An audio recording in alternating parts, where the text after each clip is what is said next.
1-32 교육품 38, 39장. 그러나 종교와 정치는 본래에 정한 것이요 인심과 시대는 때를 따라 변동하는 것이오늘 한번 정한 데에 그쳐서 저 변동하는 형세를 맞추지 못하면 그 종교와 정치는 세상에 유익이 된다 하기보다는 도리어 멸망의 길로 인도하고 말 것이다. 구대에 아무리 적합한 법이라도 현대에 와서 맞지 아니할 수도 있으며 비록 구대에 맞지 않던 법이라도 현대에 와서 적합할 수도 있을 것이오늘 이것을 알지 못하고 다만 구도덕 관념에 그쳐서 신시대의 새 정신에 순응치 않는다면 그 구도덕이라 하는 것은 날로 부패에 돌아갈 것이며 인심은 결국 무방향한 데 떨어지게 될 것이니라. 능히 이 기미를 통찰하고 고금을 짐작하여 부패에 돌아간 저 종교와 정치를 모든 새 방편으로서 다시 그 시대에 활물을 만드는 것은 곧 그 세상의 구주이시니라.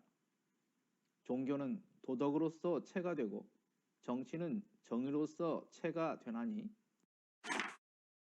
도덕과 정의는 어느 시대를 물론하고 변할 수 없는 것이나 그 쓰는 방편은 시대를 따라 변하고 사기를 응하여 다루나니 이것은 구주의 수단에 있나니라.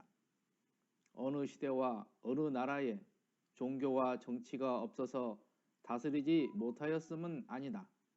다만 그 기관을 운용하는 구주를 만나지 못한 소인이라. 비하여 말하자면 기차, 윤선, 비행기 등 모든 기계는 우리에게 무상한 편의를 주는 것이지만은 능히 그것을 운전하는 법을 아는 사람이 아니면 천만인이 방관한들 무슨 소용이 있느냐. 그런 거로 좋은 종교도 있어야 하고 좋은 정치도 있어야 하지만은 거기다가 좋은 사람을 더하여 삼합이 맞아야 할 것이다. 현금 미국이 세계에 우월하게 된 것이 다소간이라도 이 세 가지에 합한 소이라 하지 아니할까. 그런즉 우리는 이미 이 세 가지가 합하여 되는 필요한 방법을 알았으니 그 법을 잡아들고 일심분투 노력하여 먼저 우리의 자신 훈련을 마치고 어서 속히 이 세상으로 하여금 완전 무결하게 만드는 것을 우리의 책임으로 생각하여야 될 것이다. 우리는 정치적 방면에 있어서는 어떠한 권한이 없으니 어찌할 수 없거니와 종교적 방면에 관하여는 재주 있는 대로 심력 미치는 대로 될 수 있는 대로 좋도록 개선하고 완전하도록 단련하여 종교의 대혁명을 일으킬 만한 처지에 있으며 또는 의무가 있다 하노라. 또 말하면 완전히 종교와 정치가 무관한 것은 아니다. 종교가 능히 법률을 낳는 수가 있나니 만약 종교가에 연마하여 놓은 법이 정치상에도 적합 필요하고 보면 반드시 그 법을 정치가에서도 채용하게 될 것이요.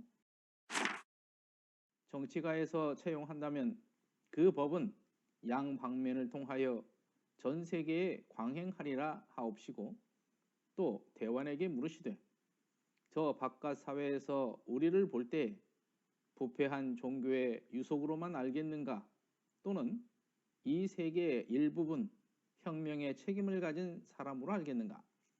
대환 철없는 삶이 볼 때에는 부패한 종교의 유속이라고 조소할 것이요 식자가 볼 때에는 일부분 혁명의 책임을 가진 사회로 인정할 것이올시다. 선생주께옵서 다시 대환에게 물으시되 만약 이곳에 어떠한 사회 활동객이 찾아와서 남아가 세상에 나서 사회에 할 일이 많거늘 어찌 이 같은 궁벽한 곳에 집복하여 부패한 사상으로 용렬한 생활을 하고 있느냐 하고 질책을 하면 대환은 무엇으로써 대답하려느냐? 대환, 저는 이렇게 대답하겠습니다. 모든 것이 작은 이원이니 사회를 개혁하려면 먼저 심리를 개혁해야 될 것이다. 나는 먼저 나의 심리를 개선하려 이곳에 왔거니와 너희도 큰 사업을 경영하려거든 마땅히 이곳에 와서 많은 훈련을 받아 심리를 완전히 개혁한 후에 비로소 실사회에 발길을 들여놓으라고 권고하겠습니다. 선생주께옵서 또 만경에게 전문하옵시되 만경, 저는 그 질문에는 어려울 것이 없을 듯 하옵니다. 우리의 강령과 취지규약 어느 것이 현대 정신에 위반되는 바가 없고 모두 다 해방이며 자유니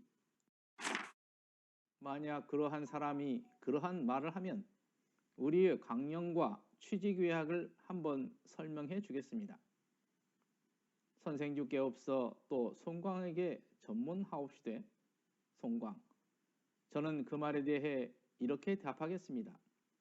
나도 일찍이 혁명의 사상을 가지고 혹 외세를 의뢰하여 볼까 하여 예수교에 입신하기를 수십 년이로되 어떠한 가능력이 없으므로 다시 이곳에 와서 우리 선생님의 법화에 그쳤으나 아직 심오한 법의를 다 깨닫지를 못하였으니 무엇라고 말하기 어렵다. 그러나 우리 선생님의 법은 지극히 원만하시고 지극히 평등하시사 첫째 사람의 뇌수를 개혁하시나니 그대도 혁명의 순서를 알고 싶거든 한번 우리 선생님을 배웠고 물으라 하겠습니다.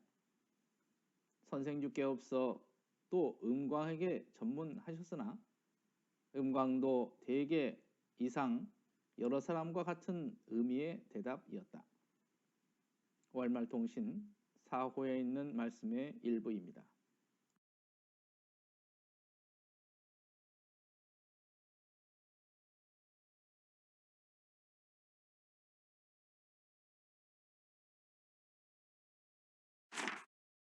(1-32의) 두 번째 부분입니다. 변동하는 형세를 맞추지 못하면 그 종교와 정치는 세상에 유익이 된다 하기보다는 도리어 멸망의 길로 인도하게 말 것이다. 이런 말씀을 해주셨습니다. 이 본문이 나올 당시는 농경 사회가 중심입니다. 그러나 지금은 산업화를 넘어 정보화 시대가 되었습니다.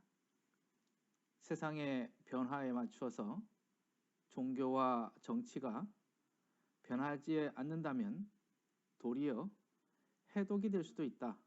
이런 말씀을 하십니다. 요즘 종교가 세상을 걱정하는 것이 아니라 세상이 종교를 걱정하는 시대가 되었다는 씁쓸한 세태가 생각이 납니다. 고인물은 썩는다는 말처럼 과거에 집착하게 되면은 결국 부패로 돌아갈 것이며 인심은 무방향한 데 떨어질 것이다. 이런 말씀을 해 주셨습니다. 능히 이 기미를 통찰하고 복음을 짐작하여 부패에 돌아간 저 종교와 정치를 모든 새 방면으로 바꿔서 시대의 활물로 만드는 것은 곧 그 세상의 구주다. 이런 말씀을 하셨는데요. 부처님께서 정법, 상법, 계법이 지나 말법이 되면 시대를 따라 새 부처, 즉 구세주가 나올 것이다. 이런 말씀을 하셨는데요. 우리는 대종사님께서 그 역할을 맡으신 것이라고 믿고 있습니다. 종교는 도덕이, 정치는 정의가 그 근본이 된다고 하셨습니다. 이 근본이라는 것은 변함이 없어야 되는 것이지만은 시대를 따라서는 이것이 그 시대에 응해야 된다. 이런 말씀입니다. 지금 시대에는 예전의 법으로 종교와 정치가 지금도 주장을 한다고 하면 다른 사람들이 다 수용하지 않을 것입니다. 또한 새 법이 있다고 하더라도 그것을 운전할 수 있는 사람이 있어야 된다, 이런 말씀을 하시는데요. 그 역할은 바로 우리라는 의미입니다. 대종사님은 미국이 패권국이 된 것은 좋은 종교, 그리고 좋은 정치, 좋은 사람들이 있어서 이 삼합이다, 이렇게 말씀을 하셨는데요. 좋은 종교라는 것은 정신을 통합시켜주고, 그리고 민주 정치로 이끄는 정치 지도자, 또한 그거를 같이 찬성하고 또 자유를 위해서 지켜주는 좋은 사람들이 있었기 때문에 이런 것이다, 이런 말씀을 해 주셨는데요. 강자약자 진화상 요법에서 약자가 강자되는 법은 강자가 된 이유를 알아서 강자가 될 때까지 진보하려는 것이다, 이렇게 말씀을 하셨습니다. 일제강점기에 우리가 무엇을 해야 될 것인가를 암시하고 계신 것이 아닌가, 그런 생각이 듭니다. 세 가지 방법 중에 우리는 종교적인 방면, 즉 좋은 종교가 되는 것, 이것이 바로 우리의 전 방법이 되겠습니다. 시대화, 생활화, 대중화로 새 시대에 맞는 종교를 만들어가는 것, 그래서 이것을 종교의 대혁명이라고 표현을 해 주셨습니다.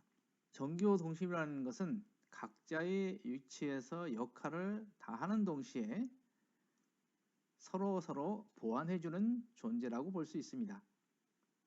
물론 세상에는 정치 위에 종교가 군림하는 폐단이 있기도 합니다. 대종사님께서 박대환 선생님께 하신 두 가지 질문은 당시 사회에서 신흥 종교를 보는 두 가지 시선이 있음을 말씀하시는 것 같습니다. 부패한 종교의 유속, 그러니까 그 끼리끼리로 보느냐, 또는 이 세계의 일부의 혁명의 책임을 가진 사람으로 보느냐, 이 두 가지였는데요. 박대환 선생님께서는 관심 없는 일반인들이 볼 때는 부패한 종교의 하나의 종류라고 볼 것이고, 그래도 아는 사람이 볼 때에는 일부분 혁명의 책임을 가진 사회로 인정할 것이다, 이런 말씀을 하시는데요. 두 번째 단락에서 실시품 45장에 도산 안창호 선생님의 말씀이 이에 해당이 될 것 같다는 생각을 해봅니다.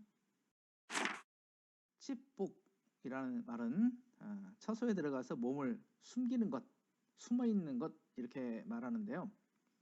익산 변두리에 있지 말고 세상을 위해서 나서라는 질문을 예를 드셨는데요. 이것을 박대환 선생님에게 하신 것은 박대환 선생님께서 독립운동에 경력이 있으시니 이런 질문을 하신 것이 아닌가, 이런 생각을 해봅니다. 박대환 선생님께서 말씀하시는 대답 중에 작은 이원이라는 말이 있는데요.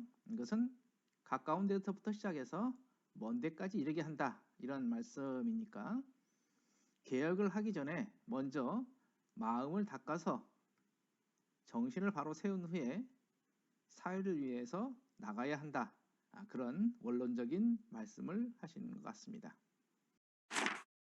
두 번째, 송만경 선생님께 질문을 하는데요. 송만경 선생님은 행정가 경력이 있다고 하셨죠. 그래서 우리의 강령과 취지규약이 세상을 위하는 방법이다. 그러므로 우리는 이미 세상을 위해서 실천하고 있다, 그러한 취지로 말씀을 하고 계십니다. 다음엔 조송광 선지님은요, 기독교 장로 출신이라고 말씀을 드렸었죠. 처음에 기독교의 어떤 정신으로 세상을 바꿔볼까, 이런 생각을 했으나 아마 한계에 부딪혔던 거 아닌가, 그런 생각을 해봅니다. 그래서 대종사님의 법을 만난 후에 바로 이 법이 세상을 바꿀 법이라고 아신 것입니다. 그래서 대종사님의 법을 잘 알아서 실천하도록 권하겠다는 그러한 대답을 하고 계십니다. 이러한 질문을 하신 것은 당시 교단 내외적으로 우리에게 독립운동 등에 대한 사회적 요구가 있었던 것이 아닌가 그런 생각을 해보게 됩니다. 이러한 질문의 대종사님의 복심은 어떤 것이었는지 다음 회에서 알아보도록 하겠습니다. 이상으로 대종경 수필 법문 봉독회를 마칩니다. 마음 공부 잘하여서 새 세상의 주인 됩시다. 감사합니다.